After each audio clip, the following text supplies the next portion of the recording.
인도 선교에서 가장 큰 획을 남겼던 미국 출신의 인도 선교사 스탠리 존스 목사 선교사님은 인도에서 무려 67년간 사역을 하면서 사도 바울이 가장 위대한 선교사라고 그렇게 자리매김을 했습니다. 인도 선교하면 윌리엄 캐리입니다만 윌리엄 캐리는 문서 선교사였고요. 이 스탠리 존스 선교사는 현장에서 필드에서 직접 사역했던 아주 훌륭한 사도 바울 이후에 가장 훌륭한 선교사라고 그렇게 신학자들은 평가를 하고 있습니다. 이 스탠리 존스 선교사가 처음 인도에 가서 얼마나 고생을 했는지, 아무리 열심히 복음을 전해도 완악한 인도 사람들이 대체 복음을 듣지 않는 겁니다. 지금 우리 안희영 선교사가 인도 북부에서 굉장히 이렇게 사역을 열심히 하지만 좀 힘들게 하고 있습니다. 기도해야 될 이유가 있는데, 이처럼 인도 선교가 그렇게 만만치 않습니다. 다른 곳 마찬가지지만, 그래서 아무리 노력을 해도 열매가 없자 너무 낙심해서 소위 말하는 번아웃이 되어서 사고나고 밑에서 그냥 퍼져버렸습니다. 그때 이 성령께서 이 스탠리 존스 선교사에게 음성을 주기 시작했습니다. 사랑하는 내 종아, 힘들지, 어렵지. 예, 정말 너무 힘듭니다. 너무 지쳤습니다. 왜 그렇게 힘드나, 왜 그렇게 지쳤나 하니까 아무리 복음을 전해도 열매가 없어서 그렇습니다. 그때에 성령께서 이 스탠리 존스에게 음성을 주기를, 이 사과나무를 보라. 지금은 열매가 없는 것처럼 보이지만 이 뿌리가 땅에 박혀 있고, 그리고 이 가지가 태양을 향해 있는 한 언젠가는 좋은 열매를 맺을 것이다. 음성을 주었어요. 이 스탠리 존스가 완전히 번아웃된 상태에서 이 성령의 음성을 듣자 그때야 주님의 말씀이 생각난 겁니다. 요한복음 15장 말씀이 생각난 겁니다. 잊어버렸던 주의 말씀이 생각이 난 겁니다. 아, 그렇구나. 붙어 있기만 하면 열매를 맺구나. 성령의 영감을 얻은 겁니다. 성령의 음성을 듣고 성령의 지배를 받았다, 이 말입니다. 그래서 이런 음성을 듣자 내가 누군가를 알게 되셨다고 했습니다. 나는 하나님의 종이다. 종놈은 주인이 시키는 일을 하는 것이다. 아멘입니까? 그래서 주님이 있는 한, 주인이 있는 한 종놈은 걱정할 거 없다. 그 자신이 누군가를 깨닫게 되어졌다고 했어요. 그래서 남은 인생을 그 열악한 상황에서도 낙심하지 않고 열심히 선교해서 결국 이 인도 선교의 아버지요, 또한 사도 바울 이후에 가장 위대한 선교사로 이름을 남기게 된 겁니다. 여러분, 일생을 살아가면서 죽어도 혼자 할 수 없는 일 두 가지가 있는데 여러분 아십니까? 절대로 혼자 할 수 없는 일 두 가지가 있는데, 하나는 뭐냐? 결혼입니다. 결혼 혼자 못하죠. 반드시 누구요? 여자가 있어야 돼요. 그래서 남자와 여자가 하나가 되어져서 두 사람이 한 몸을 이루어서 서로 의지하며 한 방향을 가는, 이것이 바로 결혼. 그래서 한 사람이 될 수 없는 겁니다. 꼭 두 사람이 돼요. 하나는 뭐냐? 바로 신앙생활입니다. 신앙생활은 절대로 혼자 할 수 없습니다. 반드시 함께 가야 될 대상이 있는데 그게 누군가? 우리 교인들인가? 아니면 나를 전도해 준 사람인가? 좋습니다. 다 맞습니다만 순원도 아니요, 전도자도 아니요. 여러분들 이 말씀이 다 맞는 것 같으나 신앙생활에 있어서 반드시 함께 가야 될 그 대상이 누구냐 하면 바로 성령님이에요. 성령님과 함께 가고 걷고 동행하고 같이 가야 예수 제대로 믿을 수가 있다는 겁니다. 따라서 우리가 예수 믿고 난 다음에 성령님이 우리 안에 계시면 우리는 그분과 함께 사는, 이것이 바로 상호내주라고 그렇게 말씀을 합니다. 성령이 우리 안에 거한다, 또한 우리는 그와 함께 살아간다. 이게 상호내주요, 연합하는 것이요, 함께하는 것이요, 동행하는 것이다. 이렇게 나아갈 때에 그분의 말씀을 깨닫습니다. 지혜를 얻습니다. 든든합니다. 그리고 용기가 생깁니다. 침몰하지 않습니다. 실수했어도 그리고 넘어지지 않습니다. 넘어져서나 다시 일어설 수가 있는 것입니다.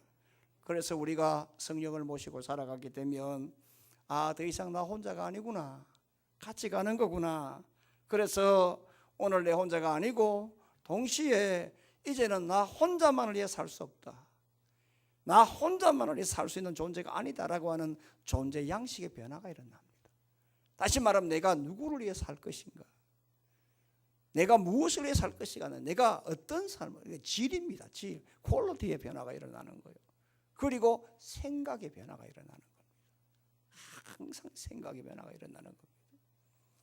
그래서 로마서 8장 5절 말씀에 뭐라고 하느냐 하면 로마서 8장 5절 보게 되면은 오늘 육의 사람은 육을 생각하게 되고 영의 사람은 영의 일을 생각한다. 우리 옛날 로마서 8장을 여러분들이 앞에서 다 암송을 하셨는데 기억이 나실 것입니다. 따라서 오늘 성령과 상호내주하는 사람들은 어떤 삶을 살아가느냐 하면 성령을 생각하는 삶을 살아가게 되는 것입니다. 육신을 따르는 불신자들은 어떤 생각을 하느냐 하면 항상 육신을 따르는 생각을 하게 되죠. 그래서 어떻게 하면 돈을 잘 벌까? 어떻게 하면 좀 더 멋지게 살아볼까? 어떻게 하면 좀 더 좀 이렇게 갑질을 하며 우위했을까? 전부 다 자기 중심의 생각입니다. 자기 우월주의입니다. 그리고 모든 관계가 다 자기가 핵심이에요. 그래서 항상 비판하게 되고 그 다음에 판단하게 되고 불평하게 되고 모든 것이 자기 중심이 되다 보니까 비교하게 되고 항상 자기가 프라이오리티에 항상 우선을 서게 된다는 것입니다. 그러나 영을 따르는 사람들은 우선이 뭐냐 하면 항상 영을 생각하는 것입니다. 그러니까 항상 하나님 중심입니다. 그러니까 내 생각이 아니에요. 하나님을 항상 생각하고 중심에 하나님을 생각하다 보니까 항상 은혜가 넘치는 거예요. 그렇지만 여러분, 크리스찬이라고 하는 것은 항상 이렇게 이 영의 일만 생각하며 살아가면 참 좋겠지만은 그게 그렇게 만만한 게 아니에요. 육의 일도 생각을 해요. 그러니까 왔다 갔다 한단 말입니다. 왜 이렇게 왔다 갔다 할까? 왜 이렇게 심하게 왔다 갔다 할까? 그러면 과연 무엇 때문일까? 한마디로 말하면 성령 지배 때문에 그렇습니다. 우리가 성령을 받았으나 강한 성령의 지배를 받지 아니하면 결국에는 왔다 갔다 하는 거예요. 그러나 강한 은혜 성령의 지배를 받으면 하나님의 은혜 영의 생각이 좀처럼 변하지 않고 꾸준하게 가요. 할렐루야. 이런 은혜가 있는 거예요. 그러니까 그 핵심 중심에는 뭐냐? 바로 성령의 지배라 이 말입니다. 그래서 성령의 지배를 받을 때는 늘 영의 일만 생각하고 삽니다. 하나님께 집중합니다. 그러니까 평안이 오고 어둠이 물러가고 그 심령의 빛이 있다 보니까 근심과 걱정의 물리가 물러가고 은혜가 넘치는 것입니다. 그런데 성령의 지배가 벗어날 때, 다시 말하면 육의 생각이 이렇게 앞설 때, 그때부터는 불안하고 불평하게 되고 범민하게 되고 비교하게 되고 내 자신을 우선하다 보니까 하나님을 기쁘게 할 수가 없는 것입니다. 따라서 성령의 지배를 받을 때에 항상 영의 생각을 하게 살게 됩니다. 성령의 지배를 받을 때 항상 하나님만 생각하며 살게 된단 말입니다. 다시 말하면 생각이 바뀌는 거예요. 성령의 지배를 받을 때 소위 말하면 공학적으로 말하면 내 생각의 회로가 바뀌는 겁니다. 회로가 바뀌는 거예요. 완전히 이것은 바뀌는 겁니다. 네, 트랜지스타에서 그야말로 진공관에서 트랜지스타로, 그래서 거기에서 IC로, IC에서 IT로 이제는 완전히 바뀌는 겁니다. 회로가 바뀌는 거라 이 말입니다. 따라서 성령의 지배를 받아서 오늘 내 자신이 완전하게 성령과 오늘 완전하게 내 생각이 불화거인이 되고 성령의 지배를 받으면 내 생각이 달라지고 그리고 생각의 기경이 일어나고 생각이 완전히 변화가 일어날 때에 그때부터 하나님과 연합된 삶을 살게 되는 겁니다. 든든한 것입니다. 그러니까 제가 모두에 먼저 말씀드리는 것은 성령을 우리가 받았습니다. 성령을 받았다. 이것은 뭐냐 하면 바로 프로그입니다. 프로그램에서가 전기가 들어오지 않죠. 전기가 들어오려면 이 프로그램을 뭐요? 꽂아야 됩니다. 플러그인을 해야 됩니다. 그래서 우리가 성령 받았으나 성령은 어디까지 전기의 플러그에 불과한 겁니다. 이것만 잡았다고 해서 전기가 들어오는 게 아니잖아요. 이걸 어떻게 해요? 스위치에 꼽아야 됩니다. 플러그인을 해야 여기서부터 항상 영원히 빛이 그리 꺼지지 않는 그러한 성령의 지배를 받는 삶을 살아갈 수 있다는 점을 알면서 우리 모두가 다 성령의 지배를 받고 그야말로 밝고 힘찬 그러한 아름다운 변화된 삶을 살아가고 신나는 삶을 살아가는 우리 모두가 되기를 주님의 이름으로 축원합니다. 그러면 성령의 지배를 받으려고 하면 먼저 내가 성숙해지는 신앙의 집을 지어야 되겠다는 생각을 갖고 살아야 합니다. 다시 말하면 어제와 오늘의 삶이 달라야 된다. 어제와 오늘이 뭔가 좀 다른 성숙의 집을 짓겠다라는 생각을 가질 때에 성령의 강한 지배가 나타나는 겁니다. 1절로 4절의 말씀을 한번 다 같이 읽어봅니다. 시작. 유대에 있는 사도들과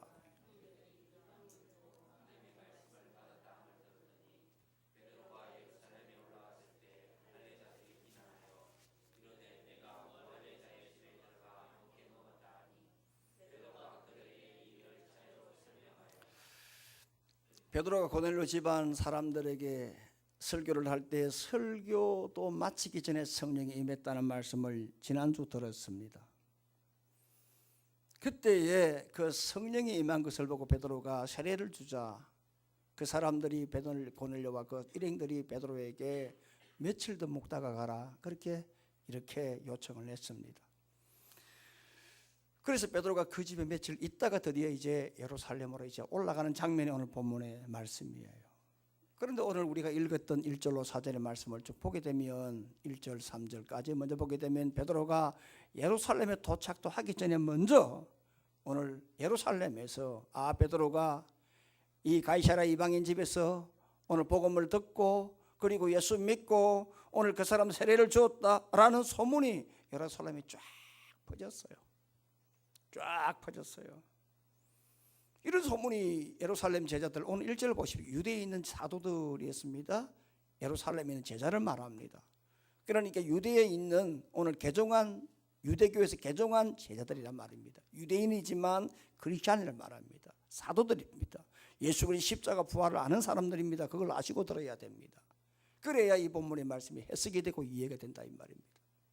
그러면 만방에 나가 복음을 전거했다. 예수 그리스도 제자답다. 참 베드로가 만수고를 했다. 돌아오는 베드로에게 참 고생했다.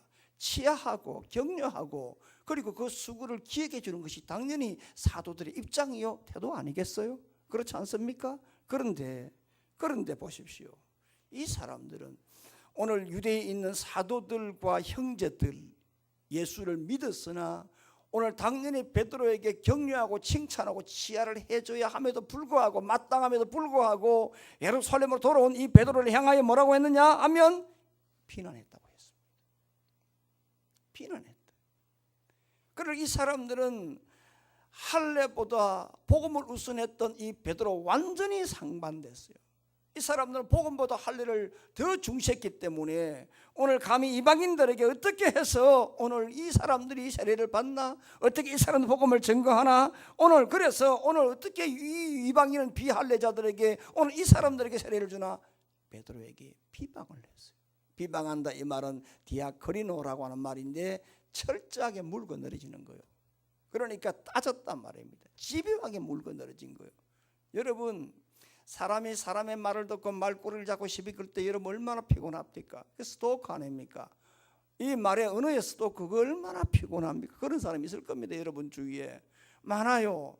그런 사람들 참으로 정신적으로 굉장히 멘탈로 이게 문제가 있는 사람들인데 이렇게 사람이 한번 당하게 되면 사람의 말하기 싫어요. 베드로가 지금 이런 입장이 되어졌고 이런 공격을 받았다 이 말입니다. 여러분들 한번 보세요. 예루살렘에 있는 이 제자들은 예수님에게서 이미 말씀을 들었어요. 복음이 세계 땅끝까지 퍼져나가야 된다. 복음은 차별이 없다. 대상 불변하지 않는다. 유대인이나 차별이나 유대인이나 이방인은 차별하지 않는다. 오늘 예수 믿으면 성령이 임한다. 성령 임한 사람들이 세례를 줘야 된다. 예수님 마지막에 뭐라고 하느냐, 너희는 가서 모든 족속 제자를 삼아 아버지와 아들과 성령에게 세례를 주고 내가 분부한 모든 걸 가르치게 하라 말씀을 들었던 사람들이에요. 아멘입니까? 자, 이 사람들이 이미 알고 있었어요. 그리고 성령 받으면 땅끝까지나 복음을 전거해야 된다라는 말씀을 알고 있었어요. 인지하고 있었어요. 믿고 있었어요. 그럼에도 불구하고 베드로가 복음을 전했다. 그리고 가이사랴 지방에 고넬료라는 그 집안에서 성령이 임했다. 그리고 세례를 줬다. 그대로 소문 듣자 감히 어떻게 해서 이방인의 이 사람들이 예수를 믿고 복음을 전거하고 이 사람의 세례를 줄 수 있었느냐? 절대로 용납을 못했다는 겁니다. 기가 막힌 일이죠. 그런데 여러분 보세요. 4절의 말씀 보면 베드로가 어떻게 했느냐 하면 이 일을 그들에게 차례로 설명했다라고 했어요. 여러분 베드로 성격 아시죠? 이 사람의 성질머리 성정 아시죠? 어떤 사람이죠? 불같은 사람, 변덕쟁이에요. 변덕쟁이에요. 마태복음 16장에 예수님께서 뭐라고 하느냐? 자기의 신앙 고백을 통해서 내가 너에게 천국 열쇠를 준다고 붕붕 떴잖아요. 그런데 그 말 있자마자 예수님이 십자가 사건을 얘기할 때에 두 팔을 벌려서 안 된다라고 했을 때 예수님 뭐라고 했습니까? 사단아, 사단아, 너가 나의 일을 방해한다고 했잖아요. 천국 열쇠 준다고 해서 벙벙 떴을 때에 그걸 주체하지 못하고 그냥 오버해서 예수님 가는 길을 십자가 구원의 사역을 막았던 사람이 베드로예요. 예수님 잡으러 왔을 때에 마태복음 26장 보십시오. 또한 누가복음 24장 보게 되면은 뭐라고 했느냐? 예수님 잡으러 왔을 때에 그때에 얼마나 화가 났던지 말고의 귀를 그냥 잘라버렸던 사람이 바로 누구냐? 베드로였어요. 동시에 마태복음 26장 35절 말씀 보게 되면은 온 세상 사람들이 다 버려도 나는 예수님 절대 버리지 않겠습니다. 큰 소리 빵빵 쳤던 사람이 바로 베드로였고 졸지에 도망갔던 인물도 베드로였습니다. 이처럼 성질머리가 급하고 그냥 앞뒤가 다른 사람이 베드로였다면 지금 자신을 이렇게 따지고 비난하는 사람들에게 있어서 그냥 쏘아붙여야 마땅한 거예요. 이 사람 성질로 보면 문명에 당연한 거예요. 감히 너희들이 나에게 이겁니다. 더욱이 여러분 지금 사도 베드로는 초대 예루살렘 교회 최고 지도자였어요. 그러니까 정리해 보세요. 베드로가 위치로가 어디냐? 최고 지도자였거든요. 그리고 이분의 성정이 굉장히 급했고 변덕이 심했어요. 그러면 이런 거 아니에요. 감히 너희들이 뭔데? 내가 하면 하는 거지. 이거 아니겠어요? 내 시키는 대로 해. 내가 했는데 왜 너희들을 까불어? 이럴 수 있잖아요. 위치로 보면 동시에 성질머리를 보면 그냥 옛날에 그냥 칼로 말고의 길을 자르지 한 방에 싹 날려버려도 충분한 거예요. 그러나 그럼에도 불구하고 이렇게 비난, 다시 말하면 이 디아코리노 집요하게 물고지는 그러한 이 언어의 스토커 앞에서도 차례로 찬찬히 설명할 수 있었던 것은 바로 어제의 베드로와 오늘의 베드로가 달랐다고 하는 거예요. 다시 말하면 시간이 갈수록 신앙의 인격이 성숙해졌다는 거예요. 자기가 어떻게 살아야 할지, 자기가 누구를 위해 살아야 할지 생각을 했던 사람이 바로 베드로였어요. 어제의 시행착오를 오늘 답습하지 아니하고 어제의 그 시행착오를 통해서 오늘이 있고 오늘이 있음으로써 내일을 바라봤던 사람이 바로 사도 베드로였어요. 이러한 생각의 변화, 다시 말하면 성령을 받았으나 성령으로 그냥 불화가만 지고 있는 것이 아니라 그것을 가지고 이렇게 전기 속에서 꼽는 이 불화가 인을 냈던 바로 이 베드로의 성숙한 바로 이러한 인격 자체가 성령의 지배를 받게 한 거예요.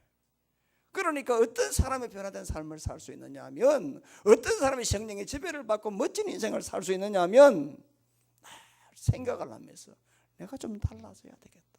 아멘. 내가 조금이라도 달라져야 되겠다라고 하는 그런 생각을 가지고 삶의 현장에서 몸부림치는 이러한 이 인생 자체, 이런 삶 자체가 하나님 앞에서 참으로 멋진 인생이요, 내 자신의 성령의 지배를 받고 멋지게 살아갈 수가 있는 겁니다. 이것은 돈이 문제가 아니에요. 이건 뭐 내가 뭐 건강하다 이게 문제가 아니에요. 있거나 없거나 나이가 들었으나 젊거나 사람이 병들었으나 어떤 뭐 환경에 있었으나 그 문제가 아니라 내 자신의 문제, 생각의 문제예요. 이건 할 수 있잖아요. 아멘입니까? 얼마든지 할 수 있어요. 돈 드는 게 아니잖아요. 어떤 면에서는 어려울수록 이런 생각을 하면 사람이 더 긍정적으로 변할 수가 있죠. 지금 미국에서요, 지금 선풍적인 인기를 걸고 있는 이 농구 선수 한 명을 제가 소개를 할게요. 이전에는 뉴욕 닉스에서 뛰다가 지금은 샬럿 호넷에서 뛰고 있는 이 제레미 린이라고 하는 이 대만계 미국인이에요. 이 사람의 이 과정을 보면 2부 리그에서 노다지 방출되고, 그리고 이 사람이 뉴욕 닉스에서 2주 단기 계약을 맺었어요. 2주 단기 계약을 맺어가지고 이제 계약 만료 이틀 전에 주전 선수가 빠진 바람 자기가 들어갔어요. 그 첫 게임에 25점을 넣었어요. 그때부터 뉴욕에서 완전 뒤집어졌어요. 네. 그래서 그 동영상을 보게 되면요, 미쳐버려요, 관중들이. 그래서 그 LIN, 제레미 린이라고 하는 이 린을 가지고 계속 린이래요. 이 사람이 뭐 운동을 잘했어? 아니에요. 이 사람이 운동을 잘한 것도 있습니다만 이 사람의 가장 중요한 문제는 뭐냐 하면 사람들에게 어필할 수 있었던 것은 아름다운 인격이었어요. 이 사람이 운동할 때마다 팔찌를 끼는데요, 네, 이 팔찌에 In Jesus' name I play라고 하는 이 팔찌를 끼고 늘 이렇게 다녀요. 이 뭐냐? 나는 예수 안에서 뛴다 이 말입니다. 예, 예수 안에서 뛴다. 그리고 승리할 때마다 그날의 MVP잖아, 투데이 MVP. 그거 항상 인터뷰를 하게 되면 나는 하나님의 영광 위해서 뛴다. 입에 달고 있어요. 입에 달고 있어요. 유명한 에피소드가 있는데요. 대만계 우리 그 옐로우잔 동양인들, 그러니까 미국 가면 인종차별 심합니다. 정말 심합니다. 어느 기자가 인종차별 발언했다가 그 잡지사에서 잘렸어요. 그러면 당한 사람 입장에서는 고소하잖아요. 자식 말이야, 까불 때 알아봤다고 말이야. 감히 나를 건드려 이러잖아요. 그런데 이 리는 그 기자를 찾아갔어요. 찾아가서 위로를 했어요. 이 기자가 린을 보면서 찾아와서 자기를 위로하는 것을 보면서 뭐라고 얼마나 감동을 받았는지, 내가 린을 통해서 기독교 신앙의 위대함을 발견했다고 했어요. 나는 린을 통해서 기독교 신앙의 위대함을 발견했다고 했어요. 이 린은 그가 늘 고백하기를 나는 내 성공을 위해 뛰는 것이 아니라 하나님의 영광을 위해서 뛰고 있다 했어요. 그러니까 자기는 뛰면서도 늘 생각을 하는 거예요. 여러분, 농구라고 하는 것이 이렇게 바디 크리치가 굉장히 많은 운동이잖아요. 그렇잖아요. 예, 네트를 치고 하는 거하고 다르잖아요. 그러니까 부딪히잖아요. 싸움이 일어날 수가 있잖아요. 그러나 그는 항상 먼저 파울을 해도 당해도 그냥 선수들 손을 잡아주고 하니까 인격 속에서 하다 보니까 인심을 얻고, 그리고 거기 헌사를 받는 거예요. 그 사람의 삶의 자체가 보면 하나님의 영광이에요. 오늘보다 내일이 좀 달라져야 되겠고, 어제보다 오늘이 좀 달라져야 돼. 그 생각 자체가 그 사람의 삶을 변화시키는 것이고, 그렇게 하다 보니까 성령이 그 인생을 지배하는 거예요. 여러분, 나사로가 죽었을 때 예수님께서 요한복음 12장 11장 4절 말씀에 뭐라고 하느냐? 이 사람이 죽은 것은 하나님의 영광을 위해서라고 했거든요.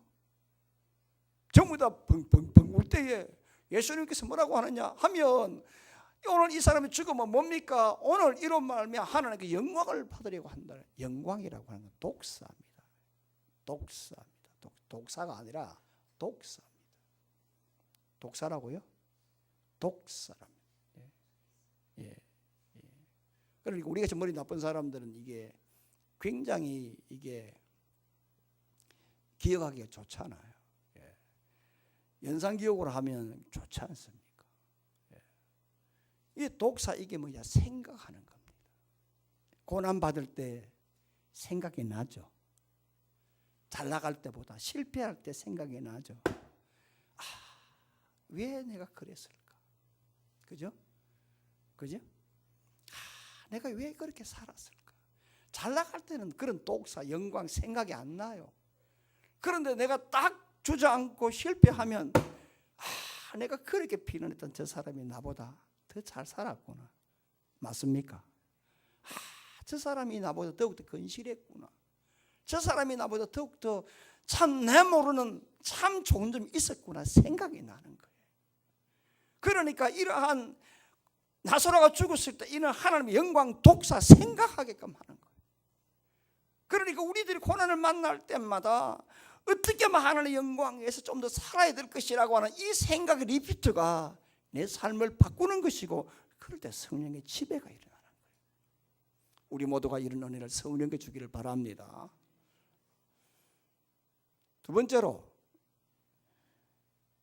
주님이 말씀하신 그 말씀을 생각을 하세요. 주님이 주신 말씀, 가르쳐주신 말씀을 생각을 하세요. 자, 16절 17절 한번 읽어볼까요? 자, 16절 17절입니다. 자, 시작.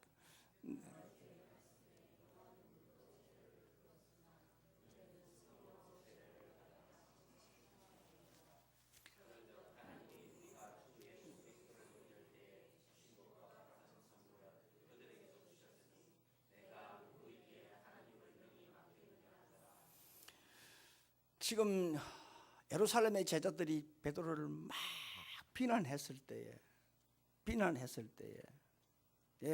그 비난한 이유 자체가 뭡니까? 이방인들에게 세례를 준 그 자체가 혁명적이었다는 겁니다. 그런데 그런 비난을 감수하고서도 세례를 준 것은 뭐냐 하면, 그때에 이방인들이 성령을 딱 받을 때에 그 순간에 예수님의 말씀이 생각났더라고 생각을 합니다. 고넬료 집안에 말씀을 전할 때 성령이 딱 임한 것을 보고, 아, 그때에 예수님이 이전에 살아계실 때 하셨던 말씀이 생각났기 때문에 세례를 준 거거든요.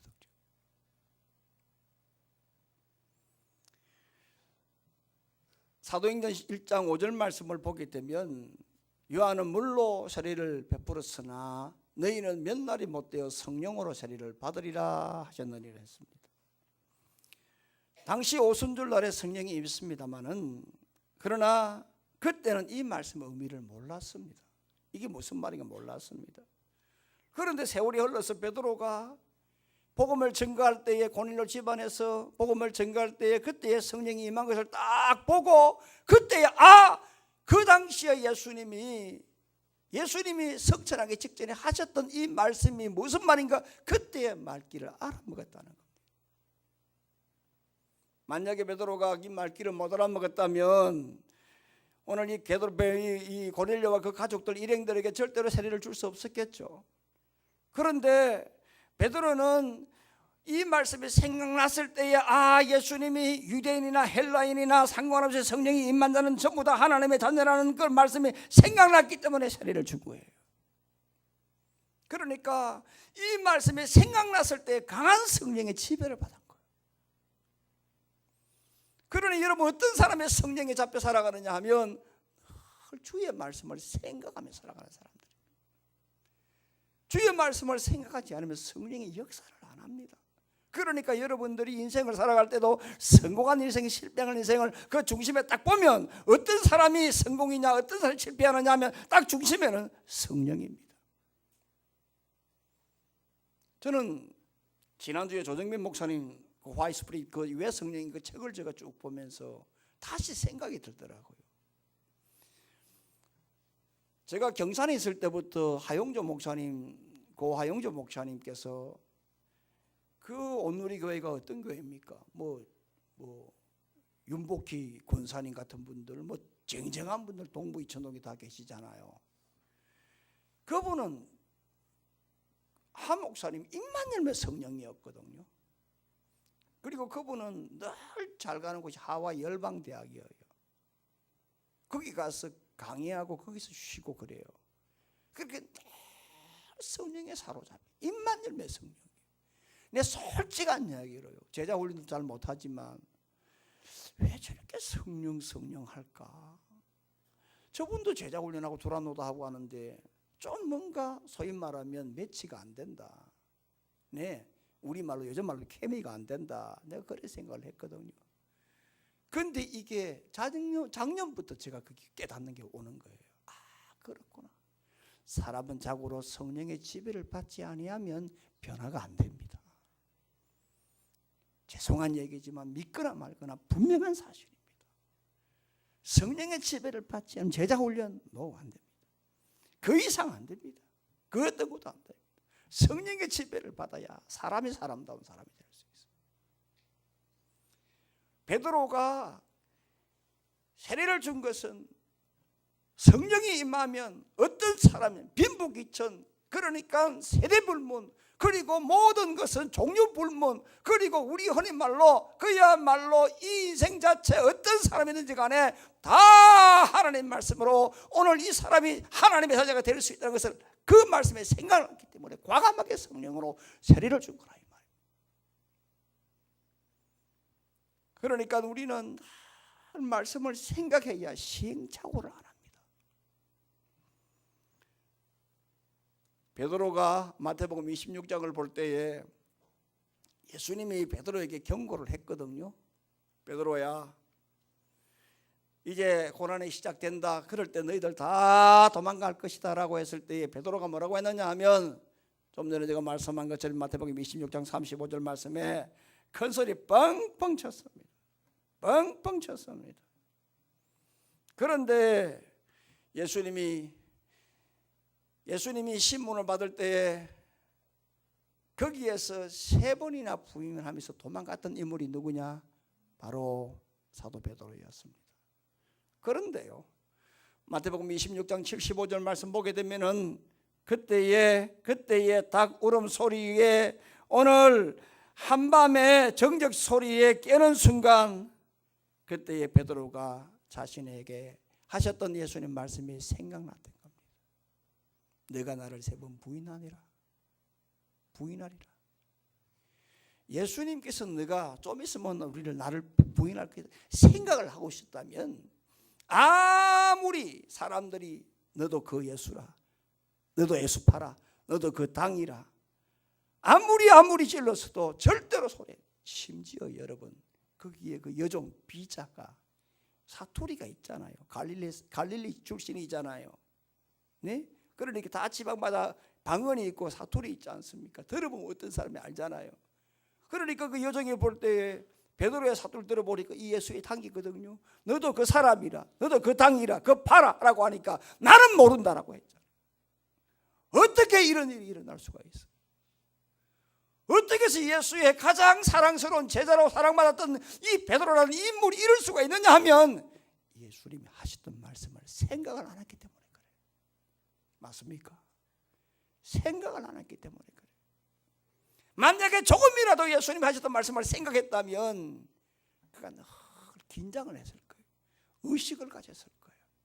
그런데 그 말씀 깡그리 잊어버리니까 그냥 접질러지는 거예요. 그러나 어떤 사람이 세상에서 그냥 흔들림 없이 시종일 걸어갈 수 있느냐면, 늘 주님이 나에게 하셨던 당부의 말씀을 기억하는 사람. 이렇게 기억할 때 성령이 딱 붙잡아 주니까 악한 영들이 침범할 수가 없죠. 이런 사람들이란 말입니다. 요한복음 12장 16절 말씀 보게 되면 제자들이요, 화면을 한번 보세요. 처음에 이 일을 깨닫지 못했다.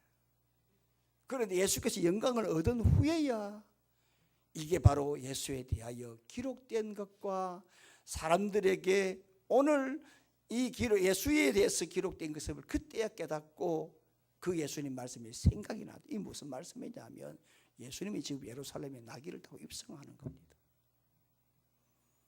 이게 바로 스가랴서 9장 9절의 말씀인데, 예수님이 지금 예루살렘에 어린 나귀를 타고 올 것이라고 예언을 한 말씀인데 예수님이 이전에 말씀할 생각 안 났어요. 제자들은 이 말씀 있지만 딱 잊어버렸어요.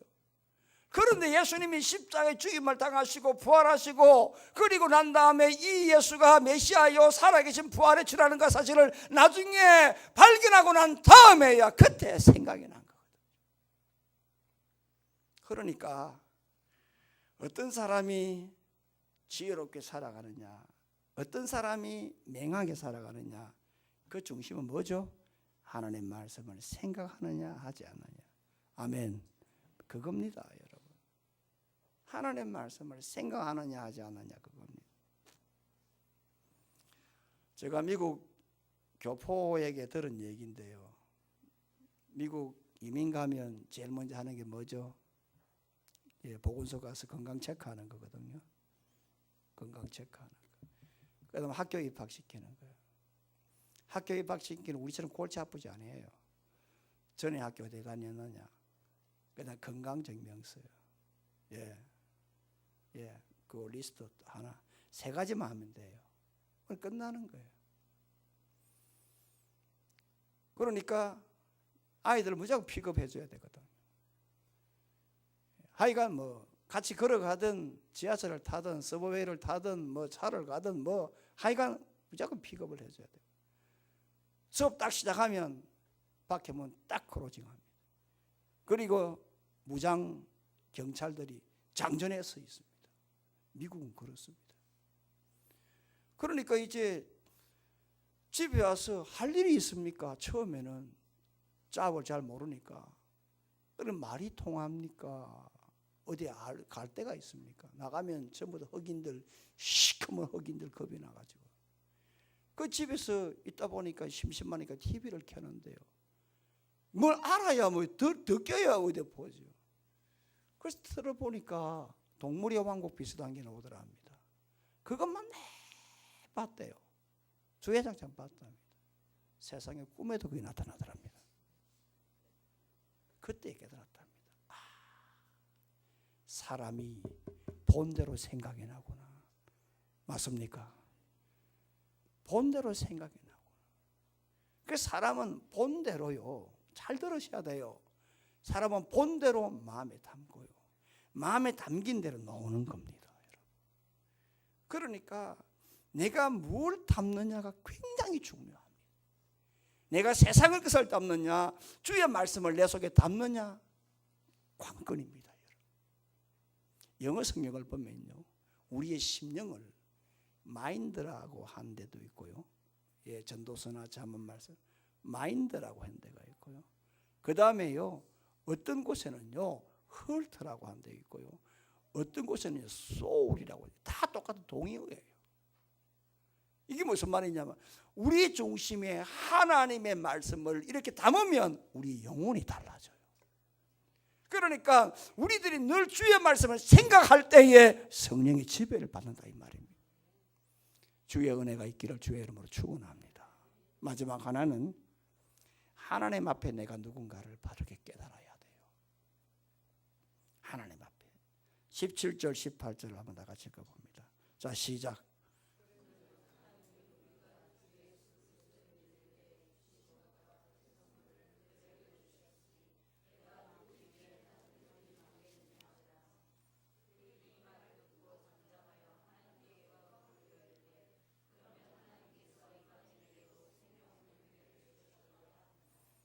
여러분, 지금 예루살렘의 제자들이 베드로를 막 비난했을 때에 그들에게도 베드로가 하는 말이 그들에게도 성령의 선물을 주셨는데 내가 누군데 그걸 감히 맡겠느냐라고 했어요. 여기 영어 성경을 보게 되면 주어가 2분이 나와요. I라고 했는데 여기는 한 번 나오지만 영어 성경 NIV에는 2번 나와요. 뭐라고 했느냐 하면 내가 누구가 한데 하나님을 능히 맡겠느냐 그래 됐잖아요. 그게 아니고요. 내가 누구가 한데 내가 하나님을 능히 맡겠느냐. 다시 말하면 나는 아무것도 아니다고. 하나님이 역사할 때 내가 어떻게 할 수 있느냐. 아멘. 하나님이 하시는데 난들 뭐 어떻게 할 수 있느냐 말이야. 나는 하나님의 종이다고 하는 거예요. 한 세상 살 때 하나님이 주신 은혜로 살고 맡기는 직분을 가졌으면 그 직분대로 소임을 다하고 종은 주인의 말씀대로 살아가는 것이고, 시키면 시키는 대로 하는 것이고, 건강 주면 건강 주는 대로, 있으면 있는 대로, 없으면 없는 대로 하나님께서 하라고 하시는 데까지, 서라면 서는 데까지, 그리고 보면 보는 데까지 하나님이 하시고자 하시는 그 일에 감히 내가 누군데 감히 내가 막을 수 있겠느냐 이 말이에요. 베드로는요, 자신이 누군가, 자신의 한계, 자신의 자리, 자신이 해야 될 직무를, 자신의 선을 분명히 꿰들고 있던 사람이었어요. 자신의 고집, 아집, 자신의 습관, 전통 내세우지 않았어요. 고집하지 않았어요. 소리 안 질렀어요. 자신의 우월주의, 자신의 어떤 그러한 우선주의 절대로 하지 않아요. 오직 예수 중심이었고 하나님 우선주의였어요. 이렇게 말을 했을 때에 18절 보면은 이 지금 예루살렘 제자들도 그렇게 비난했던 이 제자들 변화가 일어났거든요. 베드로가 감히 내가 누구군데 하나님 앞에 내가 하나님의 그 능력을 맡겼느냐라고 했을 때에 그때 뭐라고 했느냐. 18절 이방인들에게도 하나님께서 이방인들에게도 생명은 회개를 주셨도다라고 했어요. 17절에는 이걸 선물이라고 했거든요. 성령의 선물을 오늘 이 예루살렘 제자들은 뭐라고 생명은 회개라고 바꾸었어요. 이 말이 무슨 말이냐 하면 생명은 회개는 원어로 분명히 해석하면 생명을 향한 회개예요. 그러니까 이 회개는 헛구호가 아니라 거꾸로 가는 것이 아니라 영원히 죽지 않은 참된 앞을 바라보는 영원히 꺼지지 않는 참 생명의 회개를 말씀하고 있는 것이에요. 그러니까 무슨 말이냐 하면 하나님만이 인생에 꺼지지 않고 그리고 참으로 하나님 앞에 아름답게 앞으로 나아갈 수 있는 하나님만의 참 생명을 주는 구원주요 회개를 시키는 하나님이라는 것을 인정한 거예요. 그러니까 베드로나 지금 예루살렘 제자들이나 자신의 위치를 알은 거예요. 자신의 처지를 알은 거예요. 그러니까 오늘 이 사람들, 내가 하나님 앞에 누군가를 분명히 깨닫다 보니까 그 자리에 성령이 임한 거예요. 내가 나대거나 내가 하나님보다 앞서가는 것이 아니라 내가 하나님 앞에 누구냐? 우리는 하나님의 종이다. 우리는 하나님 앞에 죄인이다라고 하는 거예요. 분명한 하나님 앞에 자신이 누군가 정체성을 발견했을 때 그 자리에 성령이 임한 거예요. 그러나 여러분, 우리는 전 목사 아닙니까? 이제 제가 목회 앞으로 한 10년 또 여러분들 또 만나면 또 그 전에 천국 가실 분 있을 것이고 그 이후에 가실 분도 있을 것이고, 여러분 우리는 하나님 앞에 주신 은혜대로 살아야 되는 겁니다. 목사면 목사답게, 장로면 장로답게, 중직이면 중직답게, 내가 하나님 앞에 누군가 바르게 깨달을 때에 그럴 때 성령의 역사가 일어나는 겁니다. 지금 미 대선 민주당 후보 히러리 클린턴이 지금 워낙 이 트럼프인지 복한지 이 양반이 떡을 치는 바람에 반사 이익을 얻고 있는데, 제가 옛날 이 이야기를 한번 한 것 같아요. 빌 클린턴이요, 그 휴가 때 자기 와이프하고 히러리하고 이렇게 갔대. 고속도로를 지나갔대. 미국은 우리처럼 고속도로 화려하지 않는다 이야기를 했잖아요. 진짜 들어가면 주유소 하나 있고 화장실 하나밖에 없어요. 그리고 기념품, 우리처럼 들어가면 떡볶이, 라면 없습니다. 화장실 찰나는 없습니다. 정말 시골티가 합니다. 그 기름을 떡 넣을 때 들어가니까 그 주유소 주인이 대학 다닐 때 이 히러리하고 굉장히 친한 친구였대요. 네, 굉장히 친한 친구예요. 그 둘이서 막 반갑게 주유소 주인하고 자기 히러리하고 막 이야기하니까 그 당시 대통령이 빌 클린턴이 이랬답니다. 싱긋이 와이프를 웃으면서 이야기 다 마치고 나니까, 제 양반하고 결혼했으면은 주유소 여사장 됐겠지. 그러니까 히러리가 뭐라는지 아세요? No, 저 사람이 대통령 됐을 거라고. 사람이라는 거요, 지 꼬라지 않게 그렇게 쉽게 안 해요. 정체성 알기 그렇게 쉬운 게 아니에요. 내가 누군가. 여러분, 그렇습니다. 내 자신을 보고 하나님 바라보면 불평이 일어나요. 왜 하나님 나는 이 꼴아집니까? 하나님 너는 왜 이렇게 살아야 합니까? 왜 나에게 이렇게 문제가 많습니까? 라고 불평하지만 하나님을 바라보고 나를 바라보면 은혜가 와요. 나 같은 죄인을 살려준 하나님, 나 같은 놈에게 구원해 주신 하나님, 지금까지 인도하신 하나님, 도와주신 하나님, 방어와 보호와 그리고 세워주신 하나님, 나를 바라보고 하나님 바라보면 불평나지만 하나님을 바라보고 나를 바라보게 되면 내가 누군가를 알게 되는 거예요. 이런 마음을 가질 때 주 성령이 역사하는 거 아니겠어요? 그렇습니다. 여러분, 제가 모두에 말씀했습니다만 성령이 임하는 것은 전기의 프로그입니다. 전기의 프로그입니다. 이것으로 여러분 지고 있다고 전기가 오나요?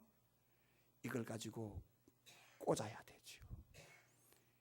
불화가 이인을 해야 됩니다. 다시 말하면 불이 영원히 들어올 수 있는 것은 불화가 이인을 할 때입니다. 성령을 받은 것도 좋지만 이것으로 안 되는 것은 생각의 변화가 육의 생각, 영의 생각 왔다 갔다 하기 때문에, 그러므로 이 시간 우리 모두가 다 성령을 받고 난 이 불화를 가지고 불화가 이인을 할 때에 성령의 지배가 임할 줄로 믿습니다. 우리 모두가 다 항상 말씀을 생각하십시오. 말씀을 생각하시고 내가 어떻게 하면 어제보다 오늘이 좀 나아질까라고 하는 성숙해지겠다는 생각을 가지고, 그리고 우리 모두가 다 하나님 앞에 내가 누군가를 바르게 깨달아서 성령의 지배로 이 한 주도 멋지게 살아가시는 우리 모두가 되기를 주님의 이름으로 축원합니다.